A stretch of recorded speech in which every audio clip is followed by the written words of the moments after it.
Welcome to Get Paid for Your Pad, the definitive show on Airbnb hosting, featuring the best advice on how to maximize profits from your Airbnb listing, as well as real-life experiences from Airbnb hosts all over the world.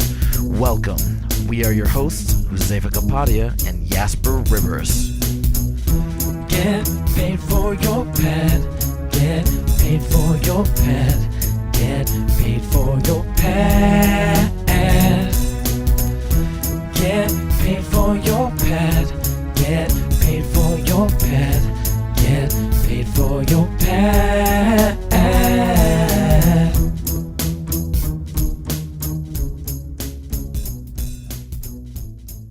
Are you spending too much time managing your Airbnb guest communications?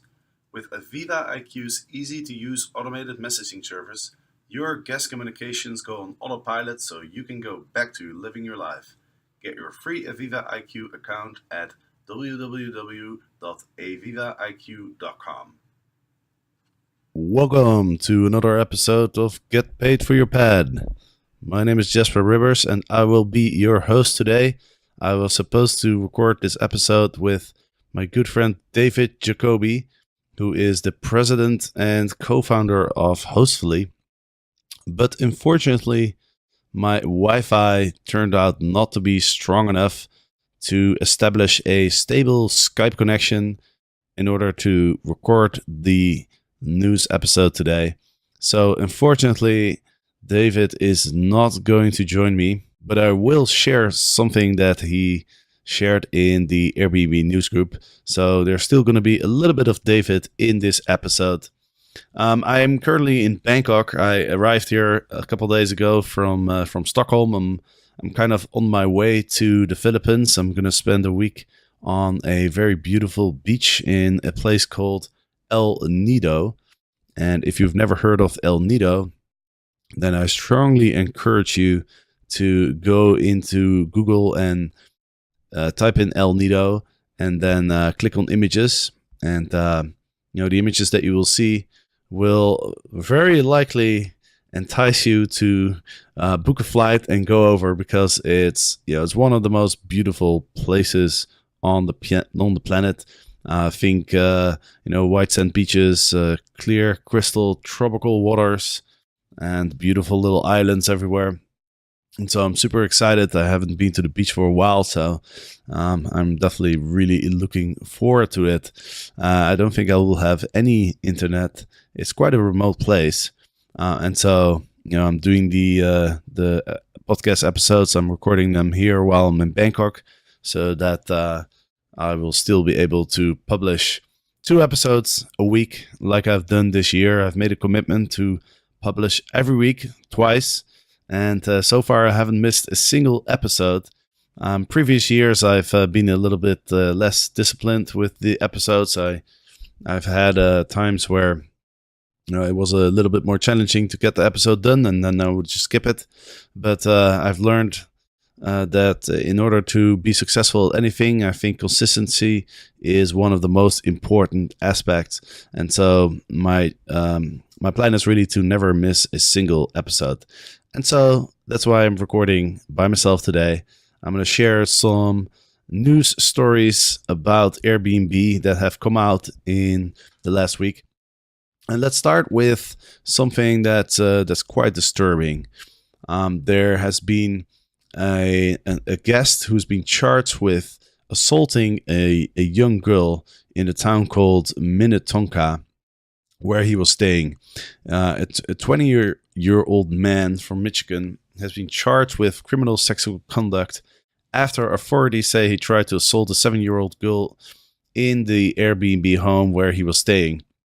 It's a very disturbing story where the guest was found naked in bed with a 7-year-old girl. The father walked into the bedroom, and the guest jumped out, grabbed his suit and wallet, and fled. And then the police they found him shortly after that, and then he was arrested.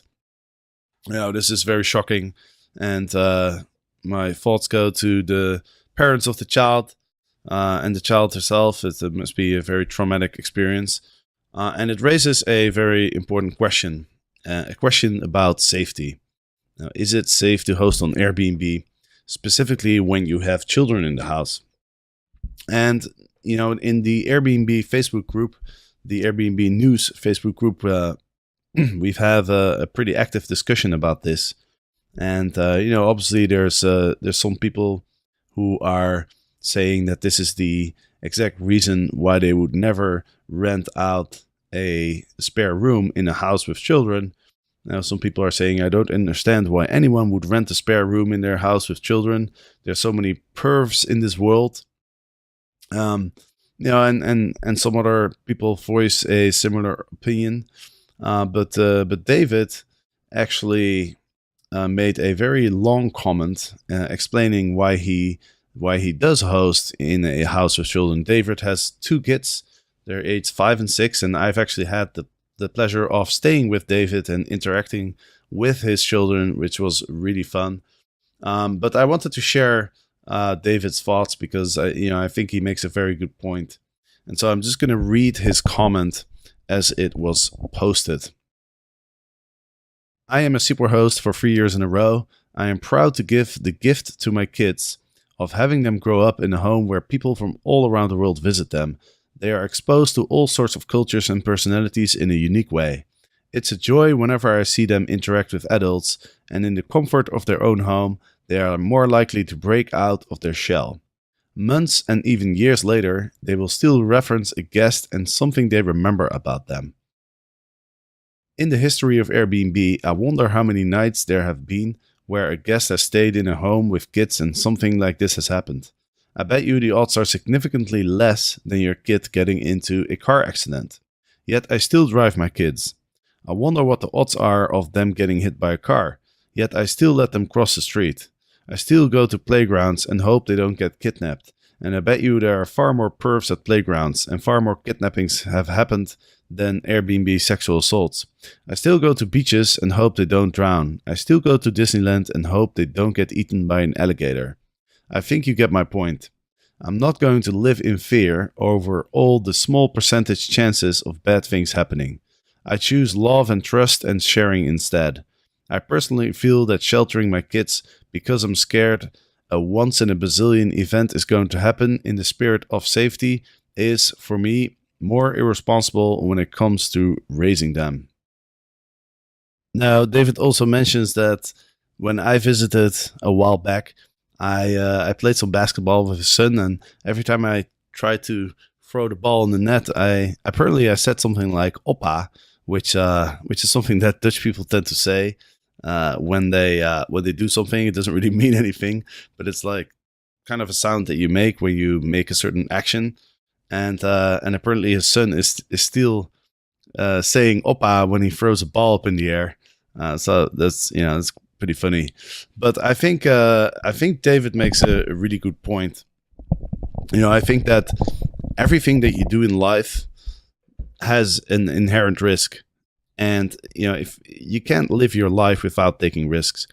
And obviously, everybody's personal choice should be to kind of weigh the risk that you take in doing something versus the payoff, the joy that you get from it. But that's really difficult because a lot of these risks, they're very hard to measure, or they're impossible to measure almost. I mean, what's the chance that you walk on the street and you get struck by lightning, right? Or what's the chance that you get in your car and you get in a car accident? I mean, these things are simply not, you can't calculate them. And so, what most people do is they kind of go by the perception of the risk that certain things have. And that perception is highly influenced by, media stories, what you hear in the news. Even if this might be the only time that this has ever happened on Airbnb, somebody sexually assaulting a child, even if it's only happened once, when you read about it and you imagine that happening to your own child, obviously that creates very, very strong emotions. And so, I can imagine that people with children, they read this story and you get scared of this happening to your own child. But at the same time, what I really like about David's comments is that everything you do with your children, everything you allow them to do, there's always a risk. And, if you try to protect your children from every single risk out there, then, they're not really going to be able to enjoy life. Now, I remember that when I was about 13 years old, my parents drove me to the airport and they put me to a plane to England, where I spent a week on a vacation camp. And,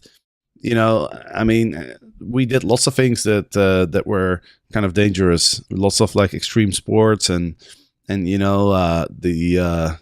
never know what can happen. Bad things can always happen, but I'm really happy that my parents put me on this plane, because I had an amazing time. I met children from all across Europe, from all these different countries. It really opened my sort of my horizon and my perspective on the world, knowing that that there's other countries, there's children from other countries, other languages, other cultures, etc. And I think that's one of the most enjoyable things about life. And so, I agree with David. I also prefer to live my life not in fear. And there's always a chance that something really bad will happen, but I'd rather take those chances and do the things that I love doing, and kind of accepting the fact that that there could always be an end to life. I remember a quote: "In order to live, you have to be willing to die," and that really resonated with me, because there's just no way to live your life and keep safe. So anyway, having said that, I completely understand, of course, that that if you have children, like I don't have children myself, but I can totally imagine that when you read a story like this, that you're probably going to think twice before you allow strangers in your home. But anyway, I thought it was definitely worth sharing David's perspective. Let's talk about something a little bit more uplifting.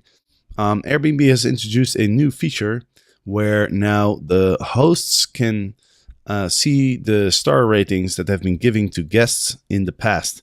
Now, when you review a guest, you get the choice. You get to rate them on 3 different things, like cleanliness, observance of house rules, and communication. But those star ratings have never been visible, and so you can't really make a decision based on the star ratings if you can't see them.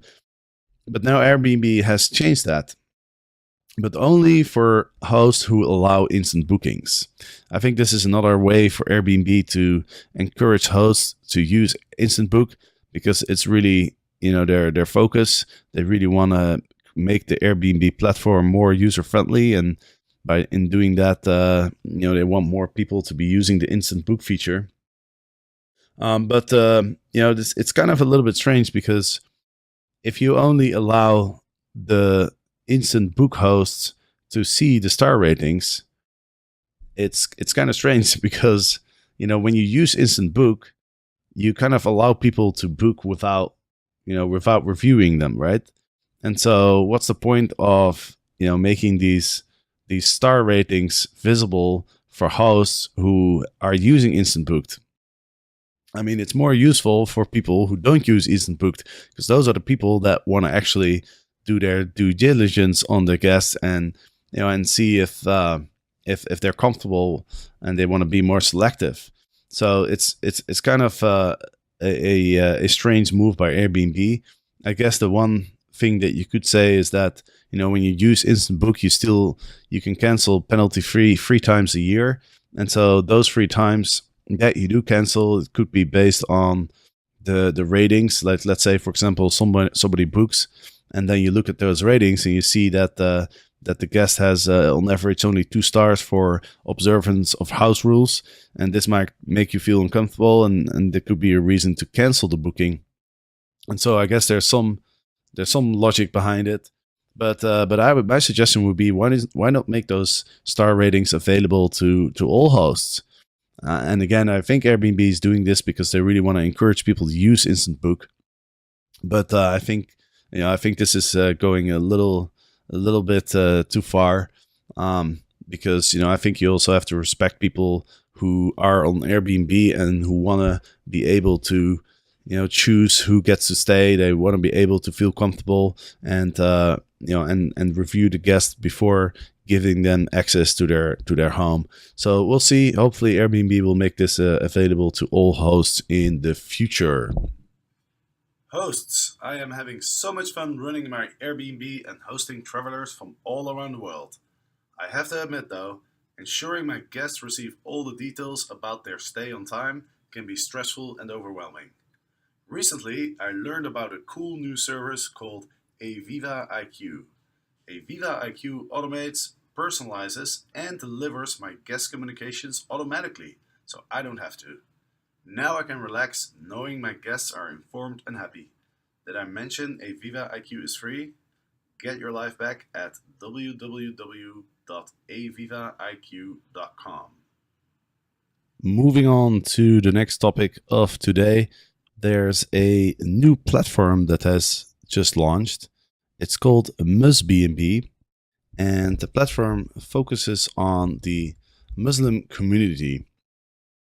There's the topic of discrimination on Airbnb is something that's been discussed many times, and so as a result, a number of websites have popped up, a number of platforms have popped up that sort of cater to a certain minority group, or that specifically put emphasis on the fact that that there shouldn't be any discrimination on these platforms. And so, for example, there's Inclusive.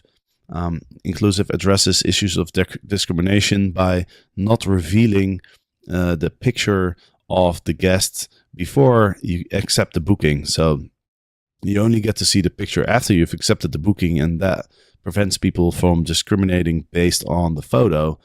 And so, that's one way of doing it. There's also some platforms that cater to very specific groups.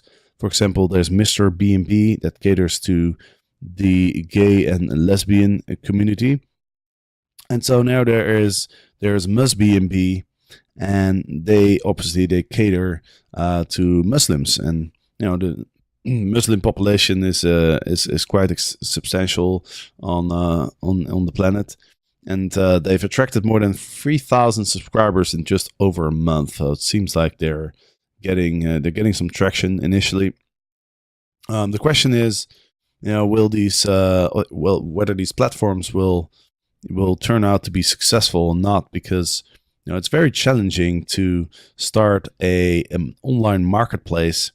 Airbnb, it took years for Airbnb to really get some traction. The first couple of years, nobody wanted to invest. They were having a lot of trouble getting people to sign up. And that's the thing with these online marketplaces, is you need a lot of supply and demand on the platform. You need both sides. But, if you, for the supply side to develop, you kind of need the demand side, and vice versa. It's kind of like a chicken and the egg story, right? It's nobody would use the platforms if there's not a lot of hosts on the platform. But then why would you sign up as a host if there's not a lot of travelers that are using the platform?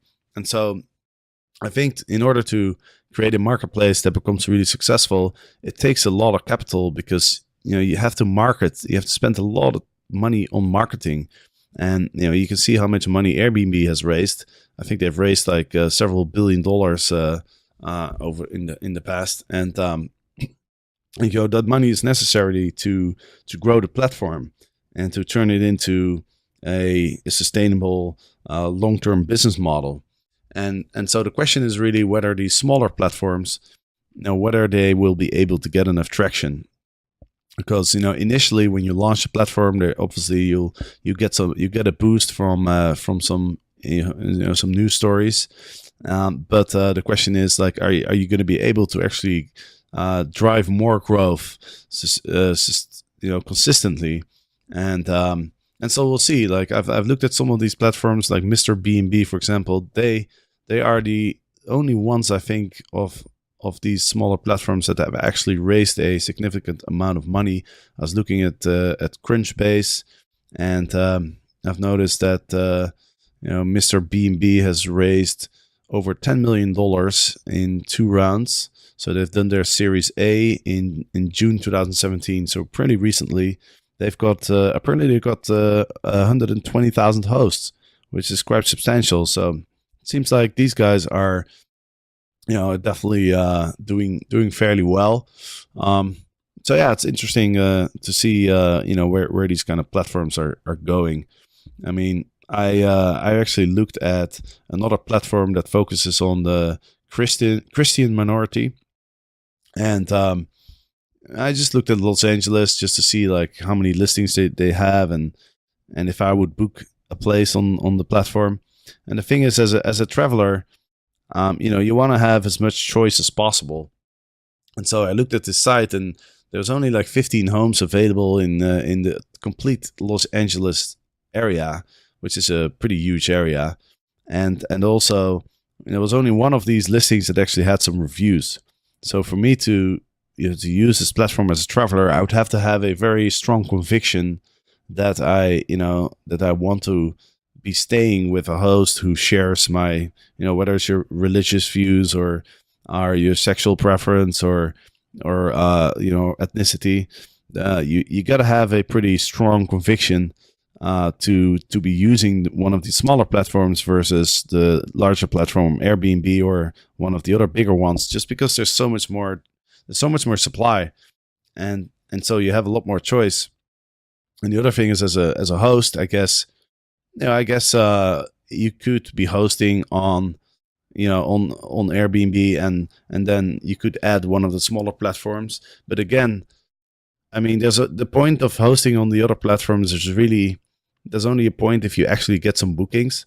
If you don't get a lot of bookings, then the question is, is it really worth creating a whole listing and managing multiple listings, making sure your calendars are synced and all that kind of stuff? Is it really worth all that effort if you're not going to get a lot of bookings? I think that's really the question. And so I can definitely see how there be a number of people who just feel very strongly about their cause, that they be using it. But the question is, are there enough people that have that conviction and are willing to sort of use these other platforms other than the main ones, to make it sustainable, to make it a sustainable business in the future, to make, are these platforms going to get enough bookings to make a profit, to pay for all the costs of maintaining the platforms, the salaries of the employees, etc. You need a customer support, you need a lot of designers and IT people, and those people typically are pretty expensive. So yeah, it'll be interesting to see which of these platforms are going to make it. So far, it seems like Mr. B&B is doing the best.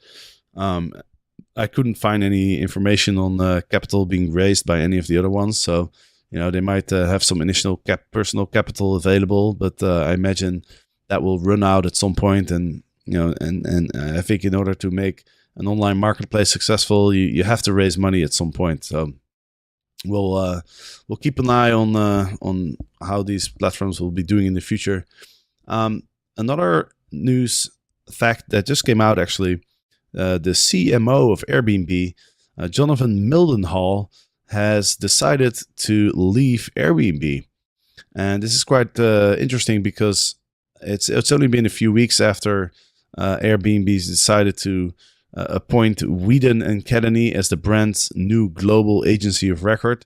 And so, it's kind of interesting that he decides to leave right after this appointment.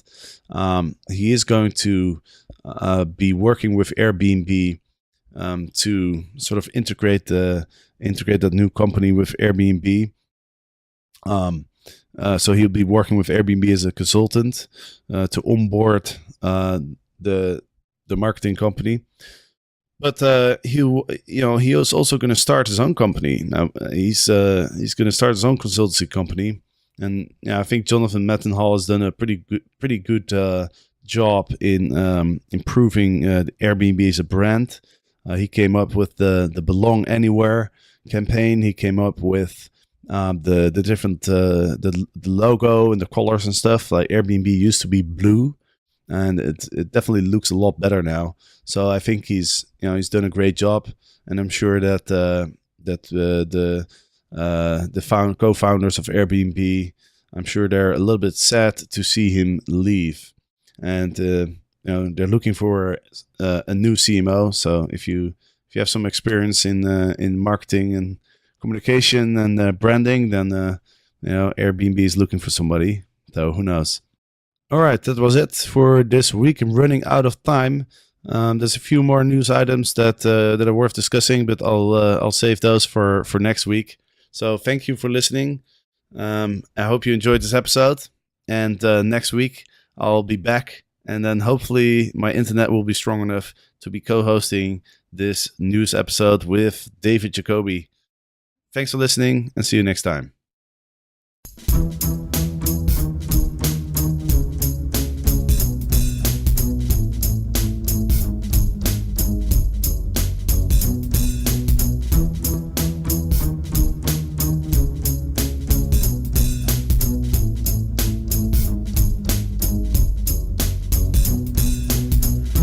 Get paid for your pad. Get paid for your pad. Get paid for your pad. Get paid for your pad. Get paid for